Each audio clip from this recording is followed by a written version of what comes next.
Hello, everyone. If you like what I'm doing here, please consider subscribing, liking, and commenting. It would really help the channel out quite a bit. Thank you very much.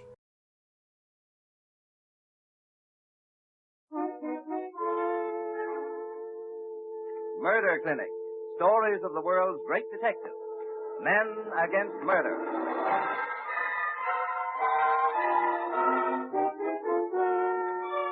Each week at this time, WOR Mutual turns the spotlight on one of the world's great detectives of fiction and invites you to listen to the story of his most exciting case. Tonight, we meet Sir Henry Merivale, known to his host of friends as H.M., in the story, Death in the Dressing Room.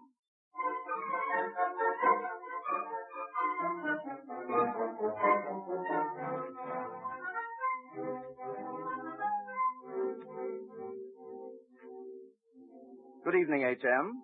Tell me, you were with Scotland Yard for a long time before you retired, weren't you? I was indeed, Mr. Knight. And didn't I hear that you ran some sort of a secret department for them? Well, there was nothing secret about it. You see, it was called the Department of Queer Complaints. All the crackpots were sent in to me. As a matter of fact, that's how I happened to be on the spot when this nightclub murder took place. You see, I was there investigating one of our queer complaints that didn't seem to have anything to do with murder. And, well, suppose I begin at the beginning, eh? You know how sometimes a nightclub will catch the public's fancy, a place to see and be seen at? Well, at the time of this story, the Orient Club in London was having just such a season, flourishing like the proverbial Green Bay tree. Tony Kaplan, who ran it, was a smooth, slippery customer, Piccadilly by the way of Times Square and Monte Carlo. And he did have one big drawing card, the star of his show, by the way, another Times Square product, Francine Rapport. She was a great dancer. On the afternoon of the day in question, Tony Kaplan was rehearsing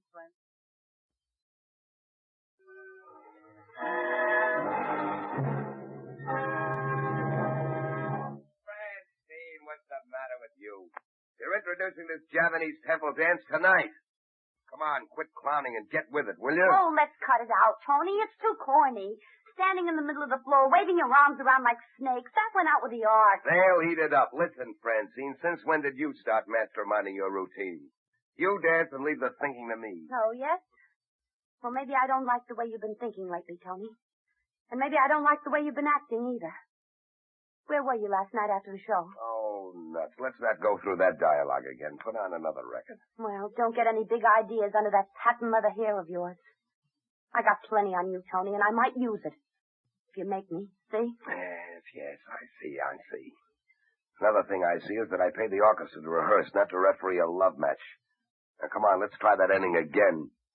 Okay, fellas, okay. The Java number. Pick it up 8 bars from the finish. Okay, That's it, Fran. Now you've got it. A 1 and 2 and finish.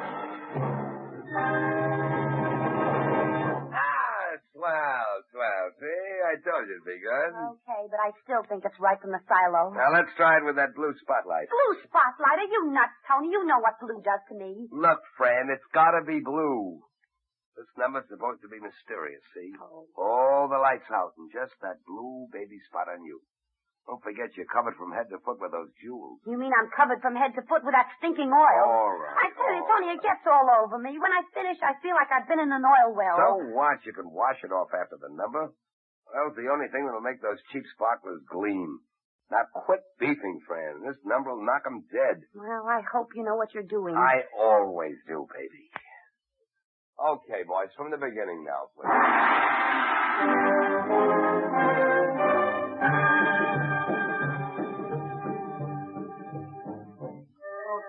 Tony, can I speak to you for a minute? Why, Paula. You can do more than that to me, beautiful. Come over here. What's on your mind, sugar? It's that costume of Miss Francine. You know, it's just net. And with all those phony jewels on it, Tony, I won't be able to get her into it fast. Oh, forget the costume, baby. Concentrate on yours truly for a change. You know, honey, you do things to me. Mr. Tony, please. Not here. Someone will see you.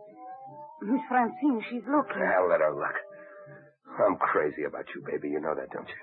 But Tony, Miss Francine... Leave that to me, baby. Little Tony will fix everything. See? You will make Paula the great dancer, no? I'll do more than that. You'll have cars, jewels, furs, the works. Careful, Tony. She's coming. Stop that music. Stop the music. Say, what's going on here between you two?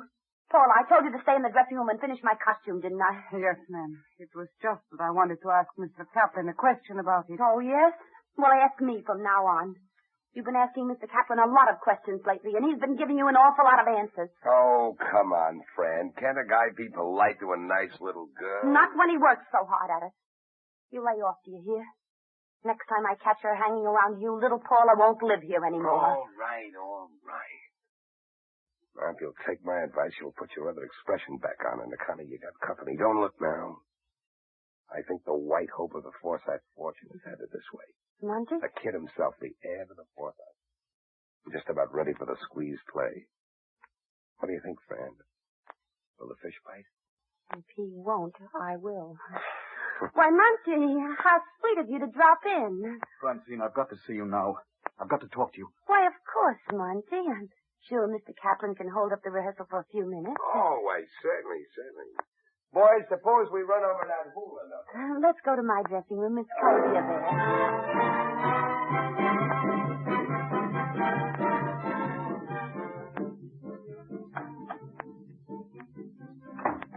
Well, Monty, suppose you've come to talk to me about those letters again. But, Francine, you don't understand. Those letters are very important to me. But, sugar, they're very important to me, too. They're so sweet. I've never had such letters before. That's just it, Francine. You see, I'm in the diplomatic service. If those letters ever get out, well, I mean, they aren't very discreet. It would mean the end of my career almost before I started. Yes, I see it. Wouldn't be so good if anybody else saw them. Well, I guess you can have them back. Oh, Francine, you're wonderful. I knew you'd understand. I knew you'd give them back to me. Give them back? Well, it amounts to that, I guess, but there's a favor I've got to ask of you in return, Monty. Of course, Francine, anything. Well, you see, I'm afraid I've been a bit extravagant lately, and I'm terribly hard up. I see. Yes, I see perfectly. How much? Now, don't be mad, sugar. It's only £1,000. £1,000? But that's impossible. I haven't that much money. I wouldn't know where to get it. That's your business, Mr. Diplomat. Why, I'm giving you a bargain. That's because I like you so much.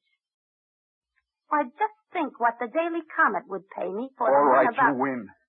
But I've got to have time. Why, of course, sugar. You can have plenty of time. Shall we say, tonight? Tonight? Yes, tonight. After my first show. The dough is to be in an unmarked wallet.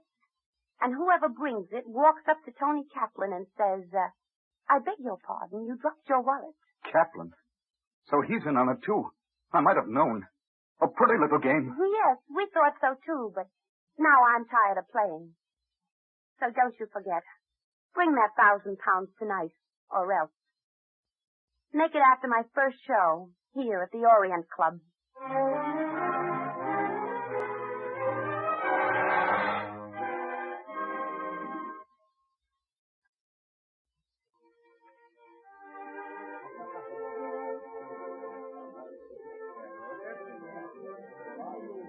I'm sorry, sir, there are no tables. What would I say, Armand? Sorry, sir, we are entirely full. Armand, please. Sorry, madame, but you see. Oh, good evening, Sir Henry. Well, Armand, you have my regular table, of course. But of course, monsieur. Ah, fine. For Sir Henry Merivale, there is always the table. Right this way, if you please, monsieur. Ah, you see, there you are, Matthews. Simple when you know how, isn't it? Yes. Come along. By Jove, Chief, I don't see how you do it. Don't you? Personality, my boy. Personality, only that.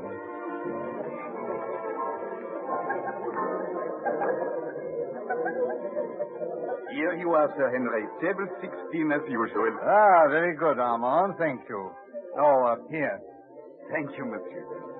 That's very nice. Well, I got your message to meet you here, H.M.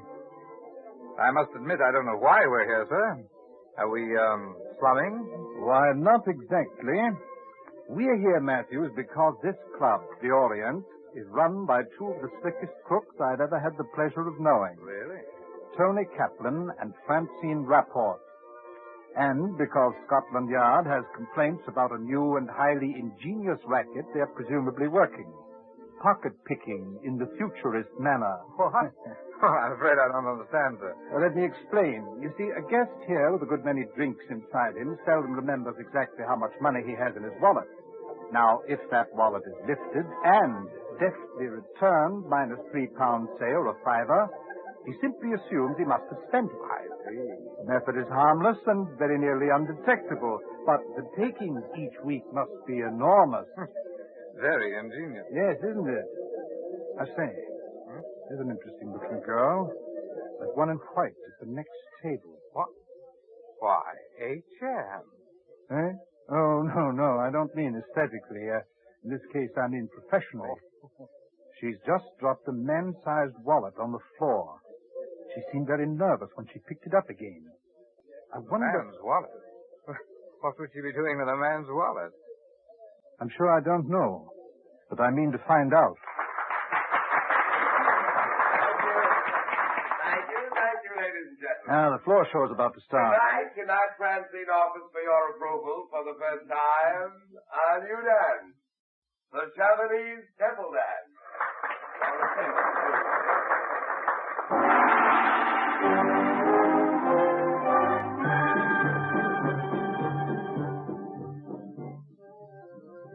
I say, Jim. Yes? Look, that girl in white we were just talking about. She's leaving her table. She's going into the bar. Follow her, man. Find out where she's going and report to me. Right, sir.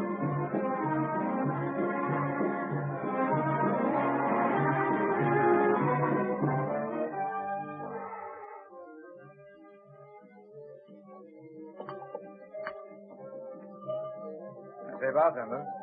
Yes, sir. Did a lady in white just come in here? Yes, sir. She went in there, sir. Oh, thank you. Sorry, you can't go there, sir. I think I can. Here. I'm a police officer. Police. Yes. Where does that door lead to? To the dressing room, sir. Oh, I see. But the girl did go in there. Oh, yes, sir. All right. Out of my way, please. Yes, sir. Let me by, please. Wait a minute. Not so fast, young lady. Would you mind telling me what you did with that wallet you put in your handbag a minute ago? Wallet? Really? What wallet? Now, look. I'm a police officer. I see.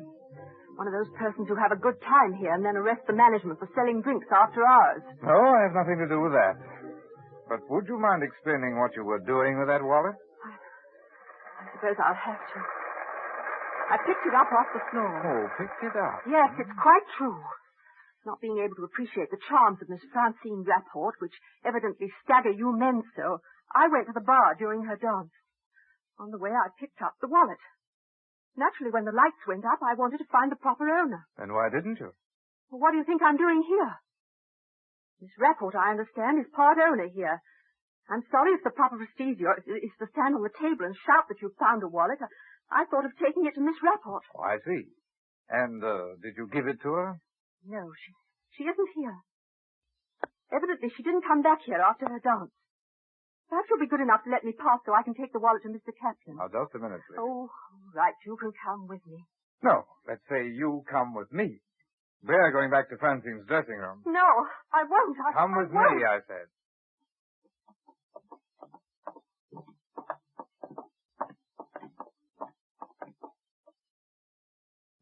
Is this Miss Rapport's dressing room? Yes. Well, then. You'll soon find out if she's here or not, eh?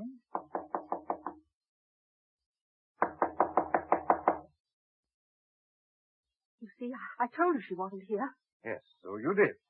But if you don't mind, I think I'll just make sure. Wait, you can't go in there. Huh? Who are you?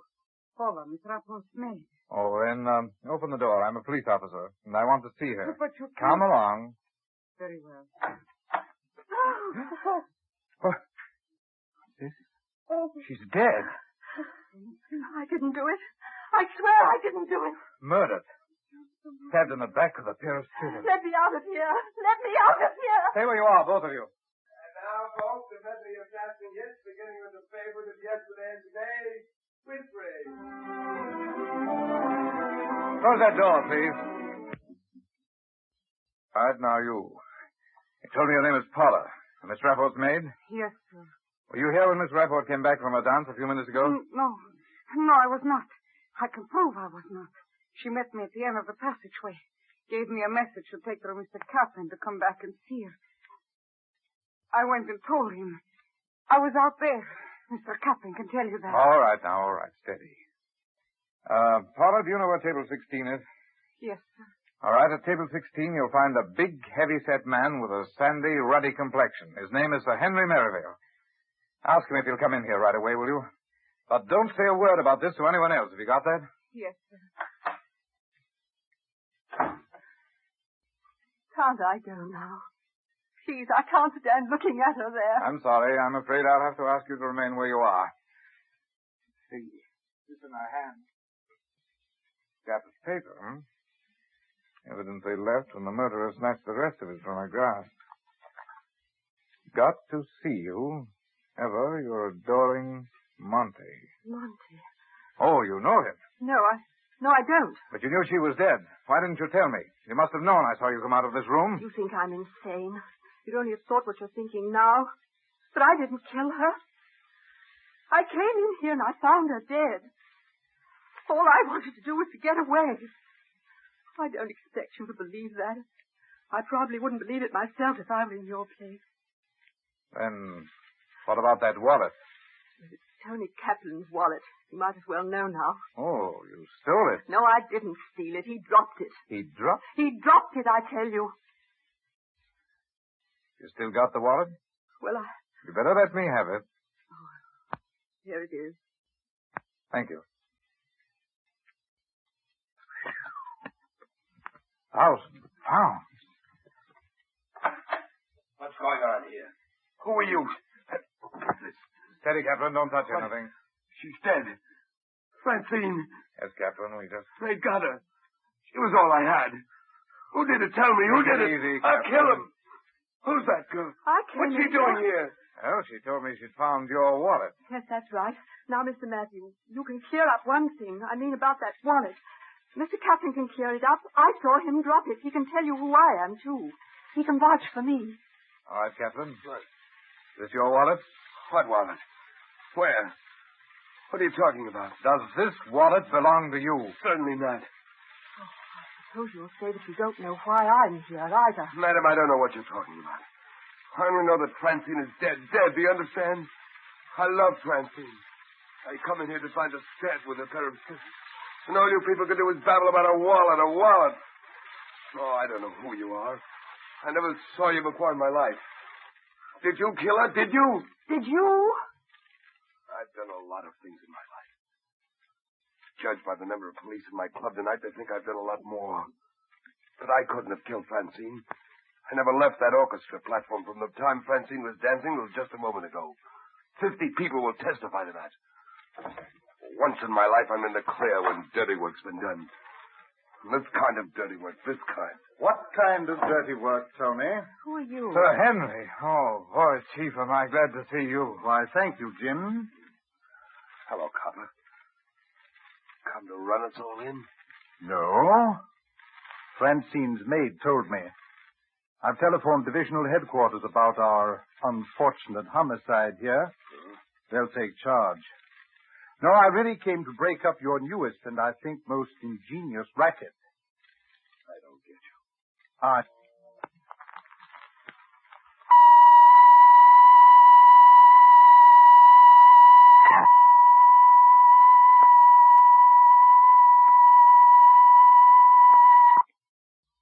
This is a test for the air raid warning protection. This is a test. There is no air raid at this time. The 1st Fighter Command, New York, requests that all radio broadcast stations receiving this test transmit time when signal was received by telegraph to 1st Fighter Command, New York. These tests will continue at certain intervals. If it is ever necessary to close broadcast stations due to enemy air raid attack, your station will make a short announcement of the fact when it goes off the air. This is only a test. Thank you. This wallet contains the blackmail money that Kaplan and Miss Rapport wanted from your brother for his letters to Miss Rapport, doesn't it? No.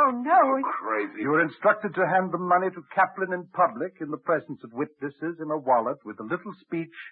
This is your wallet, isn't it? It's not You true. can't get You away went with to it. give it to him by the orchestra platform, but at the last minute you lost your nerve, didn't you? No, I So you didn't. followed Francine in here and tried to fling it at her instead. You're trying to trick me. That's another one of their little games. Nice, safe blackmail. They used to pull that one in Paris. You're going a little fast, aren't you, copper? You could get into trouble, you know, talking like that. Making accusations you can't prove out of nothing. Not exactly nothing, Anthony. Monty Forsythe telephoned us, but then he lost his nerve and refused to set a trap. There was nothing else we could do about it. Well, what else could I do? I had to get back those letters Monty wrote her. He won't help himself, and I...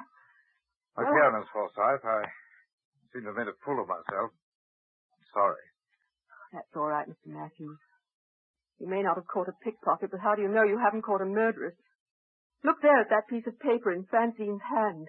That's torn off one of my brother's letters, and our wonderful Mr. Kaplan knows it as well as I do. I don't know what Francine was up to. About letters, that is. She wanted to sell some letters. That was her business. But if there were letters, where are they now? Well, here's part of one at any rate. You know, strange what soft hands and arms Francine has. By the way, Miss Forsythe, did you get the letters? No. I told you. She was dead when I got here. I was only here half a minute anyway. I haven't got any letters. Well, you can search me if you like. Kaplan had the letters. He probably still has them. I never had any letters. Maybe your brother got him. Didn't this copper say he's here tonight? What's his alibi? You know you really are a nasty bit of work. That may be. We're none of us perfect, not even you. But you see, Miss So-and-so, you're in a jam, a bad jam. Now, I'm not in a jam at all. I didn't kill that poor kid. I couldn't have killed her. The coppers themselves will tell you I never left that orchestra platform at any time. Is that true? Yes, it's quite true. See? No, I don't see. All I know is that it cost Monty and me nearly everything we've got to scrape that money together. There must be lots of poor fools like us. The clever ones of this world have it all their own way, haven't they? No, I think not, Miss Forsythe. No. Come in. Oh, it's you, Paula. Come in and close that door, please. Paula. Haven't I seen you somewhere before? Maybe you have. I was at the Tin Hat Club 2-3 years. No, I've never been at the Tin Hat Club. No. Haven't I seen you more recently than that? I don't know. Very well, we'll skip that. How many dressing rooms are there here? 2 besides this. Any other principals aside from Miss Rapport? No. And the chorus girls, did they change in these rooms? I'll answer any of your I'm questions. talking to Paula now. No, on the other side. Miss Rapp would not let them. When did you last see Miss Rapport alive? I passed here when she came back off the floor. She gave me a message for Mr. Kaplan. Ah, so you have an alibi too, eh? Tony, you're a good dance director, aren't you? Yes, I guess so. What's that got to do with it? Do you suppose you could teach Paula here to do that temple dance, now that Francine won't be able to dance it any longer? Oh, I suppose it. Look here, H.M., what are you getting at? In fact, you've already taught her, haven't you, Tony? No, certainly not. Did you notice the dance finished 3 measures too soon tonight, Tony? Didn't that worry you? Have you gone up your rocker? I think not. Let me have a look at your hands, Paula. My hand? Yes, both of them. If you're saying Paula had anything to do with killing Francine, you're wrong. She was out on the dance floor with me the whole time. 50 witnesses can prove it. No doubt. And if you're saying she's a pickpocket, you must be completely off your nut. What do you think you'll find in her hand anyway? Beeswax? No, not at all. No, only oil. Oil? You're quite right. She was out on that dance floor the entire time. She's got oil on her hands and arms, Tony. How did she get it there? Let me alone. How should I? I'll tell you. From the oil that was smeared on those jewels on her costume while she was on that floor dancing. Why was she out there dancing instead of Francine, Tony? Or shall I tell you that, too? You're crazy. Because Francine was in here, dead. Wasn't she, Tony? No. You killed Francine before the dance. No. Then you went out to the bandstand and Paula took Francine's place. You were sure no one would recognize her in that dark blue light with her Japanese headdress on. No. Paula, keep your trap shut. Everybody assumed it was Francine, would swear they saw her alive. And everybody would swear they saw you out there all the time. A pretty alibi, Tony. Yeah, that's right. I got a swell alibi, Copper. Try and break it down. Well, Paula, who is it to be? You or him? No, I didn't kill her. He'll rap on you, Paula. You know that, don't you? Yes, I'll tell. Why, you I'll black-hearted tell. double I didn't rat. kill Easy there, Captain, or you'll get hurt. He killed her. He killed her with scissors. He said you dance. Nothing happened. He promised marry me. I do nothing. All right. Constable. You called me? Yes, Constable. Take them away. Aren't you upset? Yeah. A nasty customer, Jim. Right, sir. They both are. And it was lucky for you Paula didn't have time to wash that oil off her arms. You might never have caught her. Yes, that helped. But it was plain from the first that there'd been a substitution of identities. For the first, Sir Henry? Yes. Well, I don't see how. Well, Jim, as you know, I have an eye for a pretty girl. But that's not all.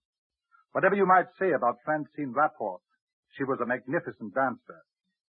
I didn't know who it was dancing out there tonight, but I knew it wasn't Francine.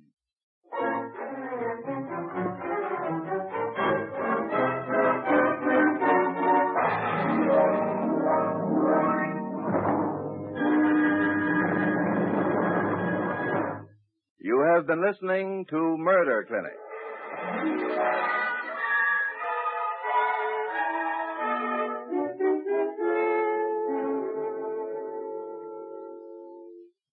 Murder Clinic, the WOR Mutual Series, which brings you each week one exciting case, one member from the select band of the world's great detectives.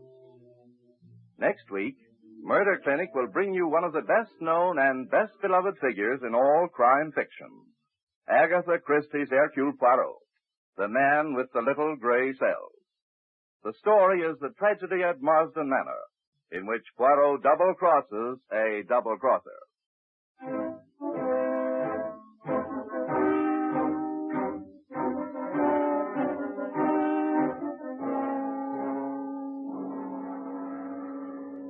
Tonight's detective was H.M. Merivale, played by Roland Winters. Original music was composed by Ralph Barnhart and conducted by Bob Stanley. This program was an international exchange feature over the coast-to-coast network of the Canadian Broadcasting Corporation. Tales told on Murder Clinic are adapted by authors Lee Wright and John A. Bassett. Murder Clinic is produced under the direction of Alvin Flanagan. Frank Knight speaking. This is the Mutual Broadcasting System.